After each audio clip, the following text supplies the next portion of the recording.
இன்னைக்கு என்னோட ஸ்டைல்ல மாங்காய் பச்சடி எப்படி பண்றதுன்னு பார்க்கலாமா வாங்க. அதுக்கு நான் ஒரு கிளி முக்கு மாங்காய் எடுத்திருக்கேன். இந்த சைஸ்ல எடுத்திருக்கேன். இந்த தோலை ஃபர்ஸ்ட் நம்ம சீவி எடுத்துக்கலாம். பீலர்ல மாங்காவோட தோலை சீவிட்டு அதே பீலர்லேயே மாங்காவை இந்த மாதிரி ஸ்லைஸாக நம்ம கட் பண்ணி எடுத்துக்கலாம். இந்த மாதிரி செய்யும்போது மாங்காய் வேகும் போதே நல்லா குழஞ்சி வந்துடும். இப்போ அடுப்பில் ஒரு சட்டி வச்சுருக்கேன். 3 ஸ்பூன் அளவுக்கு எண்ணெய் சேர்த்து கடுகு, காஞ்ச மிளகாய், கருவேப்பிலை 3 சேர்த்து நல்லா பொரிஞ்சதுக்கப்புறமா சீவி வச்சுருக்க மாங்காவை இந்த மாதிரி எடுத்து சேர்த்துக்கலாம். நீங்கள் திருவி சேர்க்குறதோட இந்த மாதிரி பீல் பண்ணி சேர்த்து பாருங்கள், உங்களுக்கு வேலையும் ஈஸியாக முடியும். இப்போ எண்ணெயில் ஒரு 2-3 நிமிஷம் நல்லா வதங்கினதுக்கப்புறம் இது கூட கொஞ்சமாக உப்பும் சேர்த்துக்கலாம். சேர்த்துட்டு மாங்காய் நல்லா முங்குற அளவுக்கு தண்ணி சேர்த்து நம்ம வேக வச்சுக்கணும். 1/4 ஸ்பூன் அளவுக்கு மஞ்சத்தூள், 1/2 ஸ்பூன் அளவுக்கு தனி மிளகாத்தூள் சேர்த்துக்கலாம்.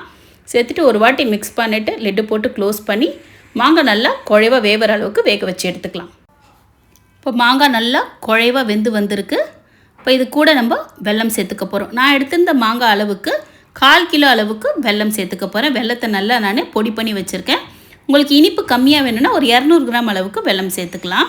அதுவும் நல்லா தான் இருக்கும். நம்ம புளிப்பு, இனிப்பு, காரம் இருந்தால் தான் மாங்காய் பச்சடி நல்லா டேஸ்ட்டாக இருக்கும். கொஞ்சம் வெல்லம் தூக்குதலாக இருந்தால் தான் மாங்காய் பச்சடி நல்லாயிருக்கும். அதனால தான் நான் 1/4 கிலோ அளவுக்கு வெல்லம் சேர்த்துருக்கேன். வெல்லம் சேர்த்து நல்லா மிக்ஸ் பண்ணிவிட்டு லிட்டு போட்டு க்ளோஸ் பண்ணி நம்ம ஒரு 10 நிமிஷம் வச்சு எடுத்தோம்னா சூப்பராக ரெடி ஆகிடும். அவ்வளோதாங்க, சூப்பராக நல்லா தலை மாங்காய் பச்சடி ரெடி ஆகிடுச்சு. என்னடா கொஞ்சம் நல்லா தண்ணியாக இருக்கேன்னு நினைக்காதீங்க. ஆறுனதுக்கப்புறம் சூப்பராக திக்காகி வந்துடும். ரொம்ப டேஸ்ட்டாகவும் இருக்குது மாங்காய் பச்சடி. கண்டிப்பாக உங்களுக்கு பிடிச்சிருக்குன்னு நினைக்கிறேன். பிடிச்சிருந்தா மறக்காமல் ஒரு லைக் கொடுங்க.